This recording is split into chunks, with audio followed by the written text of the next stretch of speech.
ಓಂ ಶ್ರೀ ಗುರು ಬಸವಲಿಂಗಾಯ ನಮಃ. ಅಂಬಿಗರ ಚೌಡಯ್ಯನವರ ವಚನ. ಅರಿದೆಹೆನೆಂಬನ್ನವರ ಆಸೆಗೆ ನೀರಡಿಸಿ ಸತ್ತಂತಾಯಿತು. ಕಟ್ಟೋಗರೋ ಹೊತ್ತು ಉಂಡಿಹೆನೆಂದು ಅಪ್ಯಾಯವ ನಡೆಸಿ ಸತ್ತಂತಾಯಿತು. ಅರಿದೆಹೆನೆಂದು ಕೇಳಿ ಏಳಿಹೆನೆಂಬನ್ನವರ ಆತನು ಶಿಲೆಯ ರೇಖೆಯೇ, ಬಯಲ ಬ್ರಹ್ಮವೇ, ತಾನಳಿಯುವುದಕ್ಕೆ ಮುನ್ನವೇ ಅರಿದು ಕೂಡಬೇಕೆಂದ ನಂಬಿಗರ ಚೌಡಯ್ಯ. ಶರಣಾರ್ಥಿಗಳು. ಈ ವಚನದ ತಾತ್ಪರ್ಯವನ್ನ ನೋಡೋಣ. ನಮ್ಮ ಈ ಆಳವಾದ ವಿಶ್ಲೇಷಣೆಗೆ ಸ್ವಾಗತ. ಈಜುವುದರ ಬಗ್ಗೆ 100 ಪುಸ್ತಕಗಳನ್ನ ಓದಿ ಆಮೇಲೆ ನೀರಿಗೆ ಬಿದ್ದ ತಕ್ಷಣ ಮುಳುಗಿ ಹೋದವರ ಕಥೆ ನಾವು ಕೇಳಿರ್ತೀವಲ್ವಾ? ಹೌದು, ಖಂಡಿತ. ಬಹಳ ಪ್ರಚಲಿತವಾಗಿರೋ ಕಥೆ ಅದು.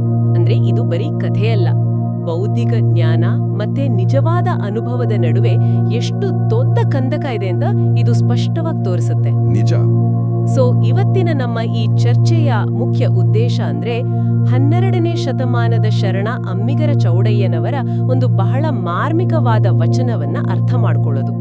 ಬರೀ ಮಾತು ಮತ್ತೆ ತಿಳುವಳಿಕೆ ಹಿಂದೆ ಹೋಗೋರ ಭ್ರಮೆಯನ್ನ ಈ ವಚನ ಹೇಗೆ ಒಡೆಯುತ್ತೆ ಅನ್ನೋದನ್ನ ನಾವು ಇವತ್ತು ನೋಡೋಣ. ಖಂಡಿತ. ಚೌಡಯ್ಯನವರ ವಚನ ಅಂದ್ರೆ ಅರಿದೆ ಹೆನೆಂಬನ್ನವರ ಅಸಗೆ ನೀರಡಿಸಿ ಸತ್ತಂತಾಯಿತು ಅನ್ನೋ ಸಾಲುಗಳನ್ನ ನಾವು ಗಮನಿಸಿದ್ರೆ ಅವರು ಬಳಸುವ ಉಪಮೆಗಳು ಬಹಳ ಆಳವಾಗಿವೆ. ಓಕೆ, ಅಂದ್ರೆ ಯಾವ ಥರ ಉಪಮೆಗಳು? ನೋಡಿ, ಒಬ್ಬ ವ್ಯಕ್ತಿ ನದಿಯ ದಡದಲ್ಲೇ ನಿಂತ್ಕೊಂಡು ಆ ನೀರಿನ ಬಗ್ಗೆನೇ ಉದ್ದುದ್ದವಾಗಿ ಬಣ್ಣಿಸ್ತಾ ಇರ್ತಾನೆ. ಆದ್ರೆ ಒಂದು ಹನಿ ನೀರನ್ನು ಕುಡಿದು ಆ ನೀರಡಿಕೆಯಿಂದಲೇ ಪ್ರಾಣ ಬಿಡ್ತಾನೆ. ಓಹೋ. ಅದೇ ರೀತಿ ಇನ್ನೊಬ್ಬ ಕೈಯಲ್ಲಿ ಕಟ್ಟಿದ ಅನ್ನದ ಬುತ್ತಿ ಇಟ್ಕೊಂಡೇ ಆಮೇಲೆ ಊಟ ಮಾಡ್ತೀನಿ ಅಂತ ಹೇಳ್ತಾ ಹಸಿವಿನಿಂದಲೇ ಸಾಯ್ತಾನೆ. ಅಯ್ಯೋ, ಅಂದ್ರೆ ನೀರು ಅಥವಾ ಅನ್ನ ಇಲ್ಲ ಅಂತ ಅವರು ಸಾಯ್ತಾ ಇಲ್ಲ. ಎಕ್ಸಾಕ್ಟ್ಲಿ. ಎಲ್ಲವೂ ಕೈಗಟ್ಟುವ ದೂರದಲ್ಲೇ ಇದ್ರೂ ಕೂಡ ಅದನ್ನ ಅನುಭವಕ್ಕೆ ತಂದುಕೊಳ್ಳದೆ ಇರೋದಕ್ಕೆ ಸಾಯ್ತಾ ಇದ್ದಾರೆ. ಆದ್ರೆ ಒಂದ್ ನಿಮಿಷ, ಇವಾಗ ಯಾವುದೇ ವಿಷಯನ ಅನುಭವಕ್ಕೆ ತರೋದಕ್ಕೂ ಮುಂಚೆ ಅದ್ರ ಬಗ್ಗೆ ಜ್ಞಾನ ಸಂಪಾದನೆ ಮಾಡೋದು ಮೊದಲನೇ ಹೆಜ್ಜೆ ಅಲ್ವಾ? ಹೌದು, ಮೊದಲನೇ ಹೆಜ್ಜೆನೆ. ಹಾಗಾದ್ರೆ ನದಿಯ ಬಗ್ಗೆ ಅಥವಾ ಅನ್ನದ ಬಗ್ಗೆ ತಿಳ್ಕೊಳ್ಳೋದನ್ನೇ ಚೌಡಯ್ಯನವರು ಸಂಪೂರ್ಣವಾಗಿ ಬೇಡ ಅಂತಿದ್ದಾರಾ ಅನ್ನೋ ಪ್ರಶ್ನೆ ಬರುತ್ತೆ. ಇಲ್ಲ, ಅವರು ಜ್ಞಾನನ ನಿರಾಕರಿಸ್ತಾ ಇಲ್ಲ.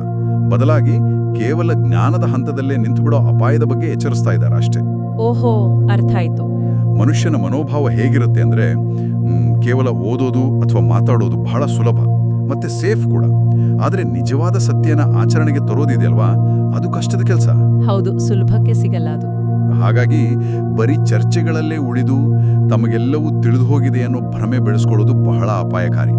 ಸತ್ಯದ ಶೋಧನೆ ಕೇವಲ ಚರ್ಚೆ ಆಗ್ಬಾರ್ದು, ಅದು ಬದುಕಿನ ಕ್ರಿಯೆ ಆಗ್ಬೇಕು. ಹೌದು, ಇದನ್ನೇ ನಾವು ಇವತ್ತಿನ ಕಾಲಕ್ಕೆ ಹೋಲಿಸಿದ್ರೆ ನನಗೊಂದು ಉದಾಹರಣೆ ನೆನಪಾಗ್ತಾ ಇದೆ. ಹೇರಿ, ಖಂಡಿತ. ಅಂದ್ರೆ ಇವಾಗ ಮೊಬೈಲ್ನಲ್ಲಿ ಗಂಟೆಗಟ್ಲೆ ಅಡಿಗೆ ಮಾಡೋ ವಿಡಿಯೋಗಳನ್ನ ನೋಡ್ತಾ ಇರ್ತೀವಿ. ಆದ್ರೆ ಒಮ್ಮೆಯೂ ಅಡಿಗೆ ಮನೆಗೆ ಹೋಗದೆ ಬರೀ ವಿಡಿಯೋ ನೋಡಿಯೇ ಹೊಟ್ಟೆ ತುಂಬಿಸ್ಕೊಳ್ಳೋ ಭ್ರಮೆ ಅಂತ ಹೇಳ್ಬೋದಾ ಇದನ್ನ? ಅರೇ ವಾ, ಬಹಳ ಚೆನ್ನಾಗಿ ಹೇಳಿದ್ರಿ. ಎಕ್ಸಾಕ್ಟ್ಲಿ ಅದೇ ಭ್ರಮೆ. ಅಂದ್ರೆ ಬರೀ ಉಪದೇಶಗಳನ್ನ ಕೇಳಿ ನನಗೆಲ್ಲ ಅರಿವಾಗಿದೆ, ಪರಶುವನ ದರ್ಶನ ಆಗಿದೆ ಅಂತ ಅನ್ಕೊಳ್ಳೋದು ಬರೀ ಬೌದ್ಧಿಕ ಜ್ಞಾನ ಅಷ್ಟೇ, ಅದು ಅನುಭವ ಅಲ್ಲ.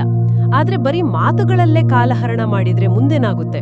ಅದಕ್ಕೆ ಅವರು ವಚನದಲ್ಲಿ ಅರಿದೆಹೆನೆಂಬನ್ನವರ ಅಂತ ಹೇಳ್ತಾರೆ.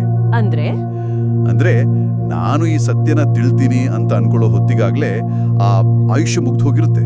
ಸಾವು ಯಾವಾಗ ಬರುತ್ತೆ ಅಂತ ಯಾರಿಗೂ ಗೊತ್ತಿಲ್ಲ ಅಲ್ವಾ? ಹೌದು, ನಿಜ. ಟೈಮ್ ಯಾರಿಗೂ ಕಾಯಲ್ಲ. ಇಲ್ಲಿ ಚೌಡಯ್ಯನವರು ಒಂದು ಗಂಭೀರವಾದ ಪ್ರಶ್ನೆ ಕೇಳ್ತಾರೆ. ದೇವ್ರು ಅನ್ನೋದು ಕಲ್ಲಿನ ಮೇಲೆ ಕೆತ್ತಿದ ಗೆರೆಯೇ, ಅಂದ್ರೆ ಶಿಲೆಯ ರೇಖೆಯೇ, ಅಥವಾ ಅದು ಅನುಭವಕ್ಕೆ ನಿನುಕಬೇಕಾದ ವ್ಯಾಪಕ ತತ್ವವೇ, ಅಂದ್ರೆ ಬಯಲ ಬ್ರಹ್ಮವೇ ಅಂತ? ಓಕೆ, ಅಂದ್ರೆ ಬರೀ ಮಾತುಗಳಿಂದ ಈ ಬಯಲನ್ನ ತಲುಪೋಕೆ ಸಾಧ್ಯ ಇಲ್ಲ. ಖಂಡಿತ ಸಾಧ್ಯ ಇಲ್ಲ. ಕಲ್ಲಿನ ಮೇಲಿನ ಗೆರೆ ಕೇವಲ ಒಂದು ಸ್ಥಿರವಾದ ಕುರುಹು ಅಷ್ಟೇ. ಆದ್ರೆ ಬಯಲ ಬ್ರಹ್ಮ ತುಂಬಾ ವ್ಯಾಪಕವಾದದ್ದು. ಕೇವಲ ಬೌದ್ಧಿಕ ಕಸರತ್ತಿನಿಂದ ಅದನ್ನ ಮುಟ್ಟೋಕಾಗಲ್ಲ. ಓಕೆ, ಅಂದ್ರೆ ಪರೋಕ್ಷ ಜ್ಞಾನ ಅಂದ್ರೆ ನಾವು ಕೇವಲ ಓದಿರೋದು, ಮತ್ತೆ ಅಪರೋಕ್ಷ ಜ್ಞಾನ ಅಂದ್ರೆ ನಮ್ಮ ಸ್ವಂತ ಅನುಭವ. ಇವೆರಡಕ್ಕೂ ಅಜಗಜಾಂತರ ವ್ಯತ್ಯಾಸ ಇದೆ. ಹೌದು, ಬಹಳ ದೊಡ್ಡ ವ್ಯತ್ಯಾಸ. ಮೂಲದಲ್ಲಿ ಹೇಳಿರೋ ಹಾಗೆ ಸಕ್ಕರೆ ಅಂತ 1000 ಬಾರಿ ಬಾಯಲ್ಲಿ ಹೇಳೋದಕ್ಕಿಂತ ಒಮ್ಮೆ ಆ ಸಕ್ಕರೆ ಚೂರನ್ನ ನಾಲಿಗೆ ಮೇಲೆ ಇಟ್ಕೊಳ್ಳೋದು ಲೇಸು ಅಲ್ವಾ? ಸಕ್ಕರೆಯ ರುಚಿ ಕೇವಲ ಅನುಭವಕ್ಕೆ ಮಾತ್ರ ಸಿಗುವಂಥದ್ದು. ಅದೇ ಅಂತಿಮ ಸತ್ಯ. ಅಧ್ಯಾತ್ಮ ಅನ್ನೋದು ಬರೀ ಮಾತಿನ ತೃಪ್ತಿ ಆಗಿರಬಾರ್ದು, ಅದು ಅಂತರಂಗದ ಸಾಕ್ಷಾತ್ಕಾರ ಆಗ್ಬೇಕು. ನಿಜ. ವಚನದ ಕೊನೆಯಲ್ಲಿ ತಾಣಿಯುವುದಕ್ಕೆ ಮುನ್ನವೇ ಅರಿದು ಕೂಡಬೇಕೆಂದ ನಂಬಿಗ ಚೌಡಯ್ಯ ಅಂತ ಒಂದು ಸ್ಪಷ್ಟವಾದ ಸಂದೇಶ ಇದೆ. ಅಂದ್ರೆ ಈ ದೇಹ ನಶಿಸುವ ಮುನ್ನವೇ ಅಂತರಂಗದಲ್ಲಿರೋ ಆ ಪರಮಾತ್ಮನನ್ನ ಅರಿತುಕೊಳ್ಬೇಕು. ಇಲ್ದಿದ್ರೆ ಆ ಮಾನವ ಜನ್ಮ ಸಂಪೂರ್ಣ ವ್ಯರ್ಥ ಆಗತ್ತೆ. ಬಹಳ ಅದ್ಭುತವಾದ ಮಾತು.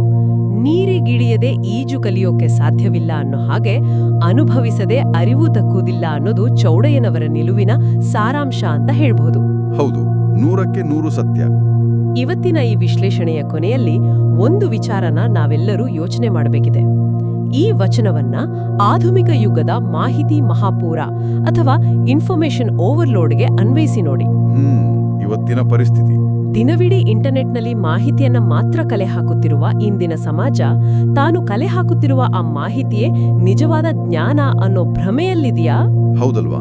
ನದಿಯ ದಡದಲ್ಲಿ ಕುಳಿತು ನೀರಿನ ಬಗ್ಗೆ ಓದುತ್ತಾ ನೀರಡಿಕೆಯಿಂದ ಸಾಯುತ್ತಿರುವ ಅದೇ ಭ್ರಮೆಗೆ ಇಂದಿನ ಡಿಜಿಟಲ್ ಜಗತ್ತು ಸಾಕ್ಷಿಯಾಗುತ್ತಿದೆಯಾ? ಇದು ತೀವ್ರವಾಗಿ ಕಾಡುವ ಪ್ರಶ್ನೆ. ಈ ಬಗ್ಗೆ ಯೋಚಿಸಿ ಮುಂದಿನ ಆಳವಾದ ವಿಶ್ಲೇಷಣೆಯಲ್ಲಿ ಮತ್ತೆ ಭೇಟಿಯಾಗೋಣ. ನಮ್ಮ ಮುಂದಿನ ವಚನ ಅನುಸಂಧಾನಕ್ಕಾಗಿ ನಮ್ಮ ಯೂಟ್ಯೂಬ್ ಚಾನಲ್ ಅನ್ನು ಸಬ್ಸ್ಕ್ರೈಬ್ ಮಾಡಿಕೊಳ್ಳಿ. ಶರಣು ಶರಣಾರ್ಥಿಗಳು.